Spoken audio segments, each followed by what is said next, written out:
నమస్తే, welcome to hit TV. నేను మీ సింహాద్రి. మనతో విజ్ఞార్ గారు ఉన్నారు, వెల్కమ్ చేద్దాం. నమస్తేనా? నమస్తే. అసలు ఏంటి విజయసాయి రెడ్డి గారు రాజీనామా చేయడానికి గల కారణాలు ఏంటి? ఏ సీనియర్ రాజకీయ నాయకుడైనా సరే ఏదో ఒక టైంకి రిటైర్మెంట్ ప్రకటించుకుంటారు, తప్పేమీ లేదు దాంట్లో. సో ఇప్పుడు విజయసాయి రెడ్డి గారి గురించే మాట్లాడుకుంటే, వైఎస్ రాజశేఖర రెడ్డి గారు ఉన్నప్పుడు చాలా క్రియాశీలకంగా ఆయన పాత్ర ఉండింది, వాళ్ళ కుటుంబంలోనూ రాష్ట్ర రాజకీయాల్లోనూ.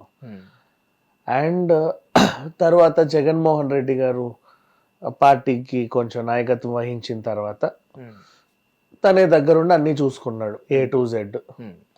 అండ్ ఎంత కాదనుకున్నా విజయసాయి రెడ్డి కొద్దో గొప్ప ఆఫీసర్ అంతా మన చంద్రబాబు నాయుడు గారికి బంధువే, ఇటువైపు నందమూరి కుటుంబానికి బంధువే.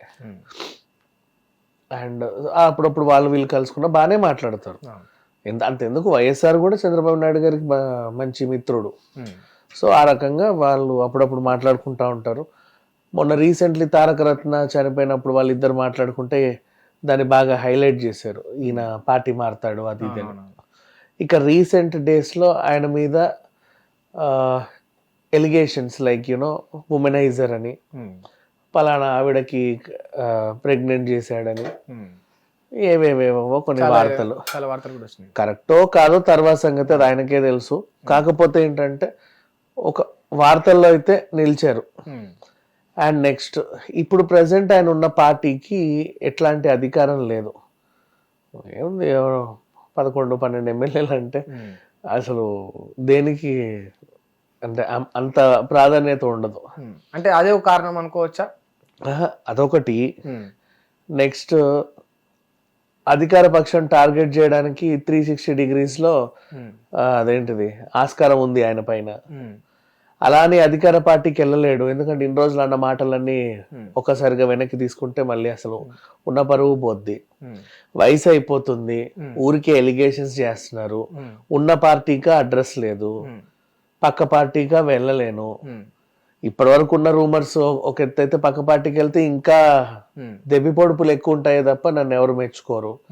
ఓ సీనియర్ రాజకీయ నాయకుడి లాగా ఒక గుర్తింపు అయితే ఇప్పటిదాకా వచ్చింది కదా, దాన్ని అక్కడితోనే స్టాప్ చేస్తే అయిపోద్ది కదా అనుకున్నాడు. బట్ కొన్ని వార్తలు వినిపిస్తున్నాయి అంటే, చేసిన అక్రమాలు ఎక్కడ బయటపడతాయో చంద్రబాబు నాయుడు జైల్లో వేసేటట్టు ఎక్కడ కక్ష సాధింపు రాజకీయాలు చేస్తాడని భయపడి రాజీనామా చేసిందని వినిపిస్తుంది. అంటే ఆయనకు వయసు ఉంటే అలా అనుకోవచ్చు, లేదు కదా. ఇంకా ఎప్పుడో మనిషి ఎప్పటి నుంచో ఉన్నాడు. రాజకీయంలో కురువృద్ధులు కూడా ఉంటారు అఫ్ కోర్స్, లేరని కాదు. విజయసాయి రెడ్డికి మరి అంత వయసు అయిపోయింది, అంత వయసు అయిపోయింది అనట్లేదు మా, ఎవరి ఇష్టం వాళ్ళు, ఒక హాలిడే అనుకుంటారు. ఎంత కాలం ఇప్పుడు 60 దాటితేనే రిటైర్మెంట్ ఇస్తారు మామూలుగా ఉద్యోగాలలో. అంత వయసు అయిపోయిందా ఇంకా పని చేయలేమని అనలేం. దే కెన్, వాళ్ళకంటూ ఒక రెస్ట్ అనేది ఉండాలి కదా ఆ జీవితంలో. తను బ్రతికిన జీవితంలో ఒక ఎడ్యుకేషన్ లైఫ్ చూశాడు, ఒక వైవాహిక జీవితం చూశాడు, ఓ రాజకీయ జీవితం చూశాడు. తన పర్సనల్ జీవితం చూడాలనుకున్నాడేమో, తనకంటూ కూడా ఒక ఇది ఉంది కదా. మెయిన్ రీజన్ అదే అంటారా? అంటే వ్యక్తిగత జీవితం కోసమే పోయిందంటారా? అంటే ఒక్కసారి రాజకీయాల్లోకి వచ్చిన తర్వాత ఇంకా కష్టమో ఇష్టమో ముందుకు పోవడమే తప్ప వెనక్కి రావడం ఉండదు. బట్ ఇక్కడ ఇక్కడ నీకు ముందుకు పోవడానికి ఆ స్కోప్ లేదు కదా. నువ్వు ఉన్న పార్టీ ఇప్పుడు ఈ 11 ఎమ్మెల్యేల పార్టీ ఎప్పుడు గెలవాలా, మళ్ళీ ఇంకెప్పుడు వస్తుందో అలా అని చెప్పేసి మళ్ళీ నువ్వు ఇక్కడే ఉండి రేపటి ఇప్పుడు షర్మిల గారు ఉన్నారు, అదే కుటుంబం, ఆవిడ తిట్టాలి అనవసరంగా, తిట్టలేవు, అవసరం కూడా లేదు కదా. ఊరికి అంటే మన కళ్ళ ముందు పెరిగిన పిల్లలే వీళ్ళిద్దరు, ఈయనకు సపోర్ట్ చేసి ఆవిడని తిట్టలేవు, ఆవిడని సపోర్ట్ చేసి ఈయన తిట్టలేవు. సరే మొత్తానికి ఏదో రకంగా కొన్ని ఖండిస్తా ఉంటావు, ఎందుకంటే ఈయన దగ్గర ఉన్నాం కాబట్టి. తప్పదు, అందరికి న్యూట్రల్ గా ఒక ఫ్రెండ్లీగా ఉండాలి అంటే ఈ రాజకీయ జీవితం ఇంతటితో సమాప్తం చేస్తే అటు చంద్రబాబు నాయుడు గారితో సఖ్యతగా మెలగొచ్చు, షర్మిల గారితోనూ సఖ్యతగా ఉండొచ్చు, జగన్తో కూడా బాగుండొచ్చు. ఓకే, అంటే వ్యక్తిగత జీవితం కోసం పోయి ఉండొచ్చు అంటున్నారు. సలహాలు అయితే ఇవ్వచ్చు. ఓకే ఓకే, అంటే విజయసాయి రెడ్డి గారు మాత్రం ఇప్పుడు పోయినరు కదా, ఆ ఇంపాక్ట్ వైసీపీలోని ఇంకొందరు నాయకుల పైన పడుతుండొచ్చా? ఆబ్వియస్లీ పడుతుంది, ఎందుకంటే మూల స్తంభమే పోయిన తర్వాత ఇంకా మనం మాత్రమే. చాలా సీనియర్ నాయకులు, ఆయన పార్టీకి ఒక గైడ్ కూడా. అండ్ కాకపోతే ఇక్కడ ఇంకొక డిసడ్వాంటేజ్ ఉంటది, ఇంకెవరైనా పోయారనుకో ఈయన్ని నిందించాల్సి వస్తుంది. నువ్వు పోయావు కాబట్టి నిన్ను చూసి వీళ్ళందరూ పోయారు, నువ్వు ఉండుంటే ఇదంతా అయ్యేది కాదు కదా అనే ఒక విమర్శ కూడా విజయసాయి గారికి ఉంటది. బట్ నో మిగతా వాళ్ళు పోరేమోలే, బట్ వాళ్ళకి ఎదురు చూపులు చూస్తా ఉంటారు. ఇవాళ కాకపోతే రేపో తెల్లుండి ఏదో రోజు మనకంటూ రోజు వస్తుంది అని. ఈయనకి ఏంటంటే ఇన్ని రాజకీయ జీవితాలు చూసిన, పార్టీల జీవితాలు చూసినటువంటి సీనియర్ నాయకుడు కాబట్టి విజయసాయి రెడ్డి వెళ్ళాడు అంటే దీనికి ఒక సంకేతం ఏంటంటే ఇంకెప్పుడు జగన్ పార్టీ మళ్ళీ అధికారంలోకి రాదు అని డిక్లేర్ చేసుకోవాలి. ఇంకెప్పుడు కూడా అంటే ఆయన అనుభవం అది. మంచి బాగా చదువుకున్న ఆయనే, అన్ని చూసిన ఆయన. ఆ అనుభవం ఏం నేర్పిందంటే పోరాడాలి, నేను ఎంత పోరాడినా సరే ఇక్కడ జెండా పాతే అంత సీన్ లేదు అన్నప్పుడు విరమించుకున్నాడు పదవిని. హ్యాపీ. సో ఈయన పదవి విరమణని నువ్వు ఎలా చూడాలి అంటే ఆయన ఎక్కడైతే ఉన్నాడో వాళ్ళు ఇంకా డెవలప్ గారు, వాళ్ళు రారు అని డిక్లేర్ చేసినట్టే. అట్లాంటి ఇప్పుడు జగన్మోహన్ రెడ్డి యొక్క భవిష్యత్తు లేనట్టే అంతే. ఇంకా మళ్ళీ ఆయన సీఎం అయ్యే దాఖలాలు అయితే లేవు నిజంగా అని ఆయన అనుకున్నట్టు. ఆ ఇంపాక్ట్ నిజంగా మరి వైఎస్ఆర్సీపీ మీద కావచ్చు, ఆంధ్రప్రదేశ్ ప్రజల మీద కావచ్చు పడుతుంది అంటారా? పడవచ్చు, చెప్పలేము. ఎందుకంటే ఇప్పుడు అండ్ ఇంకొకటి ప్రత్యక్ష రాజకీయాల్లో లేకున్నా కూడా గోడచాటు నుంచి కూడా సలహాలు ఇవ్వచ్చు, తప్పులేదు. ఎంత కాదనుకున్న కుటుంబ సభ్యుడే కాబట్టి ఆ విధంగా అయినా సరే ముందుకు తీసుకెళ్లే అవకాశం ఉంది. అలా అని ఈయన సలహాలతోనే జగన్ ఇన్ని రాళ్ళు నెట్టుకొచ్చాడు అంటే జగన్ చేసిన మంచికి చెడుకి మళ్ళీ ఈయన మీదకి వేయాల్సి ఉంటది. అంత అవసరం ఏం లేదు. ప్రతి ఒక్కరికి ఒక వ్యక్తిగత జీవితం అనేది ఉంటది. ఒక ఏజ్ వచ్చిన తర్వాత వాళ్ళ కోసం కూడా వాళ్ళు బ్రతకాలనుకుంటారు. సో ఆయన కూడా అలాంటి డెసిషన్ తీసుకొని ఉండొచ్చు అనేది నా అభిప్రాయం. ఓకే, ఇప్పుడు విజయసాయి రెడ్డి గారు రాజీనామా తోటి ఇక్కడ కూటమికి కావచ్చు, ఇండివిజువల్ గా టీడీపీకి వెళ్ళాక జనసేనకైనా ప్లస్ అయితే ఉండొచ్చా? ప్లస్ ఏం లేదు కానీ ఒరిగేదైతే ఏ ఉండదు, కానీ మెంటల్ సాటిస్ఫాక్షన్ ఉంటది.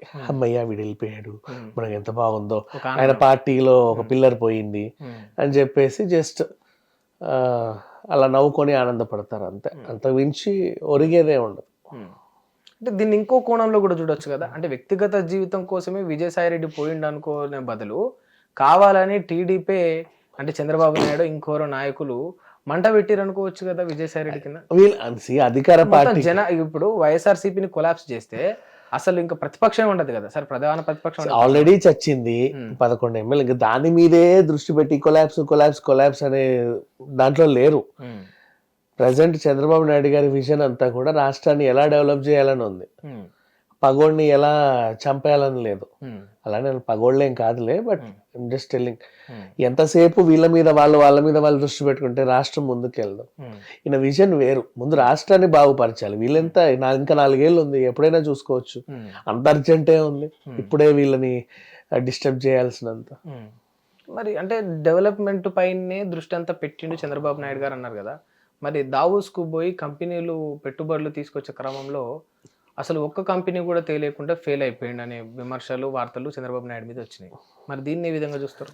1 సెకండ్, అక్కడ సంతకాలు ఏమయ్యాయో మనకు తెలియదు, ఏ కంపెనీలు వస్తాయో ఏ కంపెనీలు రావో మనకు తెలియదు. అండ్ ఆయన కూడా అక్కడ జరిగింది ఇంకా చెప్పలా. ఎంత కాదనుకున్నా ప్రజలు ఎన్నుకున్న ముఖ్యమంత్రి, ప్రజల తరఫున వెళ్ళిన ముఖ్యమంత్రి, రైట్? సో ఆయన అక్కడ ఏం చేసినా గౌరవించాల్సిన అవసరం మనకు ఉంది. అండ్ చంద్రబాబు నాయుడు గారు ఈ రోజు ఏదో కొత్తగా అయిన సీఎం అయితే కాదుగా. 20 ఏళ్ళు రాజకీయంలో సీనియర్ ముఖ్యమంత్రి, ఇంచుమించు ఒక ప్రధాని స్థాయి వ్యక్తి, సీనియర్ రాజకీయవేత్త. అలాంటి ఆయనకి ఏది మంచి ఏది చెడో చాలా ఈజీగా తెలుసు. సో అలా అని చెప్పేసి అక్కడ ఒక కంపెనీ ఏ కంపెనీ రాలేదు అని లేదు. ఇప్పటివరకు ప్రతిపక్షాలు చేసినటువంటి కంప్లైంట్స్ ఇవి, ఏం దేవట్లేదంట అని. దాన్ని వీళ్ళు మాట్లాడుకుంటారు. ఇంకా అక్కడ ఏమి పూర్తి కాల. స్విట్జర్లాండ్కి వెళ్ళారు, ఎంటర్టైన్మెంట్ కోసం వెళ్ళారు, స్విస్ బ్యాంకుల్లో డబ్బులు దాచుకోవడానికి వెళ్ళారు అని చెప్పేసి వీళ్ళు అంటారు ప్రతిపక్షం వాళ్ళు. దావోస్ స్విట్జర్లాండేగా ఉండింది. అండ్ ఇంకొకటి అక్కడ ఇప్పుడు ఎంత -1 to -9 ఉంది అక్కడ. ఇది అయినా సరే వాళ్ళు చూడు తట్టుకొని అంత చక్కగా అటెండ్ అయ్యారు ఆ మీటింగ్కి. తీసుకొస్తారు ఏ కంపెనీ ఏంటి అనేది, మనకి ఏది అవసరం అనేది ఉంటుంది. ఇప్పుడు నువ్వు కూడా ఒక ఎగ్జిబిషన్కి వెళ్తావు, ఫర్ ఎగ్జాంపుల్ ప్రాపర్టీ షోకి వెళ్తావు. ప్రాపర్టీ షోకి వెళ్ళి నువ్వు ఒక ఫ్లాట్ కూడా కొనకుండా వస్తే తప్పు ప్రాపర్టీ షోదా నీదా? ప్రాపర్టీ షోదే, నీకు అక్కడ ఏమీ నచ్చలేదు. ఇతను వెళ్ళింది కూడా ఒక ఇంచుమించు ఎగ్జిబిషన్ లాంటిది. కొనే స్తోమత లేకపోతే దాన్ని క్యాచ్ చేసుకునే దాన్ని తీసుకునే శక్తి నాకు లేదని కూడా అనుకోవచ్చు కదా. ఎందుకంటే ప్రాపర్టీ షోలో 25 లక్షల నుంచి 25 కోట్ల వరకు ఉంటాయి. అర్థమైందా? మనకు కూడా కొంచెం కన్వీనియంట్ అనేది ఒకటి ఉంటది, ఎంత కాదనుకున్నా. ఇప్పుడు ఇక్కడ కూడా బోల్డ్ అని కంపెనీస్ వచ్చాయి. ఫర్ ఎగ్జాంపుల్ ఇప్పుడు కియా లాంటిది ఏదైనా వస్తే ఆ ప్రాంతానికి ఒరుగుద్ది, ఇంకేదైనా వస్తే ఇంకో ప్రాంతానికి ఒరుగుద్ది. ఇలా ఇలా ఇలా ఇలా సెలెక్ట్ చేసుకునే క్రమంలో దేని ద్వారా ఏదైనా ఐటీ కంపెనీ వస్తే విజయవాడ మధ్యలో లేక ఎక్కడైనా పెడితే అక్కడ డెవలప్మెంట్ ఉంటది. ఈ విజన్ అంతా ఆయనకి 100% ఉంటది. ఇప్పుడు ఎందుకు ఇక్కడ చిన్న సైబర్ టవర్ ఒక రౌండ్ బిల్డింగ్ కట్టిన పాపానికి అప్పుడెప్పుడో, ఇప్పుడు చూడు అది ఎక్కడో దాకా వెళ్ళిపోయింది. చూస్తూనే ఉన్నాం కదా. ఇప్పుడు కొత్త సిటీ తయారైంది, అటు వెళ్తే మనకు తెలియదు, ఏదో న్యూయార్క్ లా లేకపోతే ఇంకేదో లాస్ ఏంజల్స్ అనేలాగా ఉంది అటువైపు అంతా. సో అది పరిస్థితి. ఒక చిన్న బిల్డింగే పెట్టాడు స్టార్టింగ్ లో. అమీర్పేటలో అప్పుడెప్పుడో స్వర్ణ జయంతి మైత్రివనం కాంప్లెక్స్ పెడితే ఇప్పటికీ అదొక అడ్రస్. విజన్ ఆయనకి ముందు ఉంటది, ముందు చూపు ఎక్కువ ఉంటది. అండ్ ఆయన విమర్శించే స్థాయి ఎవరికి లేదు. బేసిక్గా చేస్తాడు అంటారు. నేను అనేది ఏంటంటే ఆంధ్రప్రదేశ్ లో కానీ తెలంగాణలో, 2 తెలుగు రాష్ట్రాల్లో చంద్రబాబు నాయుడు గారిని విమర్శించే స్థాయి ఎవరికి లేదు. వై? బికాజ్ ఆయన అనుభవం అలాంటిది. ఆయనకు సలహాలు సూచనలు ఇచ్చే స్థాయి ఎవరికి లేదు, కనీసం విమర్శించే స్థాయి కూడా ఎవరికి లేదు. అంటే మీరు అంటున్నారు కదా ఆ స్థాయి ఎవరికి లేదంటున్నారు కదా, ఆయన కింద పనిచేసి ఆయనను చూసి ఇన్స్పైర్ అయి పెరిగిన వ్యక్తి రేవంత్ రెడ్డి. ఆఫ్ కోర్స్ అలాంటి రేవంత్ రెడ్డి ఈ తెలంగాణ రాష్ట్రానికి 1,78,900 కోట్ల పెట్టుబడులు అధికారికంగా గవర్నమెంట్ ప్రకటించేసుకుంది. సో ఆ తప్పైతే ఖచ్చితంగా ప్రతిపక్షం ప్రశ్నిస్తుంది. ఆ ధైర్యం మరి రేవంత్ రెడ్డి గారు చేసిండ్రు. మరి అట్లా టీడీపీ అంటే కూటమి ప్రకటించుకోలేకపోతుంది అంటే మరి ఆ అనుభవం, ఆ పవరు, ఆ శక్తి, ఆ మేధస్సు ఇప్పుడు ఎందుకు కూడా ఉపయోగపడనట్టే కదా. అంటే ఖచ్చితంగా ప్రకటిస్తేనే ఆయన ఏదో చేశాడు అనేది ఏమీ లేదు కదా.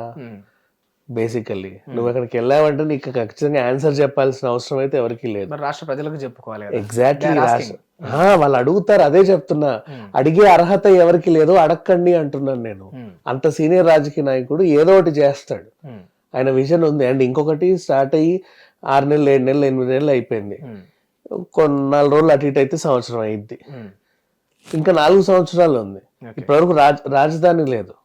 ఇప్పుడు రేవంత్ రెడ్డి తెచ్చుకున్నాడు అంటే మాకు రాజధాని ఉందండి హైదరాబాద్ అని, ఇక్కడ మీరు అది చేయొచ్చు ఇది చేయొచ్చు, ఆల్రెడీ మీ సిస్టర్ కన్సర్న్ కంపెనీలు అన్నీ ఉన్నాయని చెప్పుకొచ్చాడు.